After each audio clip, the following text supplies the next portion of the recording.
Hey guys, welcome to the channel. Today we're going to be talking about the GRE, the Graduate Records Exam. If you're applying to a graduate program right now, you likely have already seen the term GRE show up in some of the application requirements for the schools you're looking at. So I'm here to tell you what the GRE is and how it may be important for your graduate applications. The first thing you should know about the GRE is that it stands for the Graduate Records Exam. This is an exam that's universally recognized and accepted by most universities around the world as a proxy for the variable education you might have had at different universities. Many universities have different methods and ways of delivering their education. Some courses that are available and taken by students in one university may not be the same as the courses taken in another university. So the GRE exam provides a level playing field for universities to evaluate your ability to do graduate level work. This exam is taken by students looking to get into a research or course-based master's program, a JD or law program, and it's also taken by students who are looking to get into an MBA. Now, the GMAT is a separate exam that some MBA students prefer to take, but more recently, many universities have adapted to just accepting the GRE exam as a viable alternative.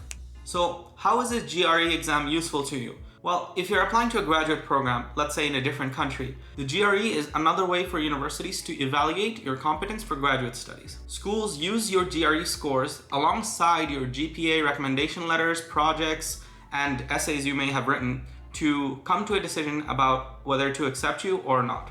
Sometimes if you're from a different part of the world, the university you're applying to has no easy way of finding equivalency for your courses and your background from your undergraduate university. So they take the score of the GRE as a proxy for how well you may have done in their schools, because they have a good idea of how students in their own universities do on the GRE, and they can compare your scores to theirs to see if you're a good fit or not.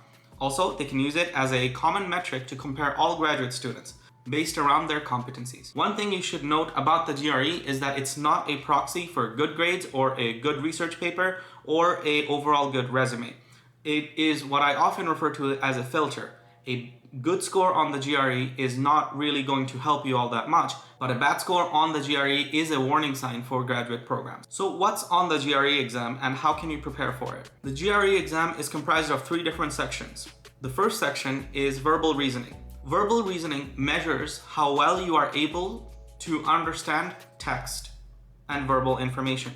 So this includes, if you are reading a piece of text, to understand what the author is trying to say, deduce meaning from incomplete statements, identify major and minor points in conversation and in pieces of text such as essays, and how well you understand the relationship between different words and concepts. The second section of the exam is on quantitative reasoning. Quantitative reasoning tests your ability to think critically about numbers. What you are being evaluated on in the quantitative reasoning section is your ability to understand, analyze, and interpret numerical information. This includes using mathematical models to deduce some insight from data, apply basic arithmetic, geometry, algebra, and data analysis. The most important thing is to be able to reason about numerical information. The third section is analytical writing. This section evaluates your ability to think critically on a topic and to be able to write effectively about it. Can you support complex ideas and articulate them in a writing form? Finding relevant reasons and examples where they may be appropriate, and to put it all together in an essay format. You can get up to 170 points on the verbal reasoning task, up to 170 points on the quantitative reasoning tasks, and up to 6 points on the analytical writing task. The minimum score for the verbal reasoning and quantitative reasoning tasks are 130, and the minimum score for the analytical writing task is 0. The analytical writing task goes up in increments of 0.5, while the other 2 sections goes up in increments of 1. Some universities will place a greater emphasis on specific sections of the exam. If you're applying to a specific program, check with your university to see your minimum requirements and which area of the exam they will focus more on.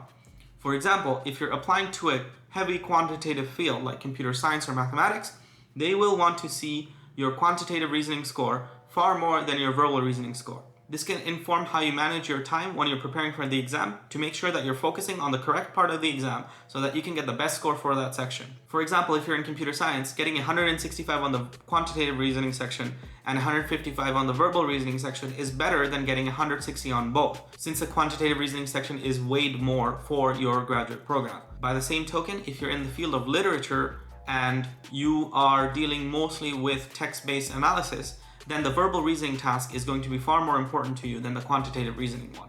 So check with the program and check to see which part of the exam is most important for you. If you want to see more information on this, check my video where I detail the different parts of the exam and exactly how to prepare for each so that you can have a great study plan going forward. You can take the GRE exam anytime during the year, though I recommend you take it a couple of months before you start applying for graduate school, because most applications will require you to submit your GRE scores for a complete application. Not having to take the exam just before you start applying will help you reduce stress and manage your time a little bit better. The GRE score you receive on your exam is available for up to 5 years. You can mitigate the risk that comes with having a low score by taking the GRE exam slightly earlier so that you can retake it if you need to. If you want to see more tips on how to apply for grad school, click on this video now where I go over the 3 steps you should take before you start applying for graduate programs. Thanks for watching, everyone, and remember to always keep learning.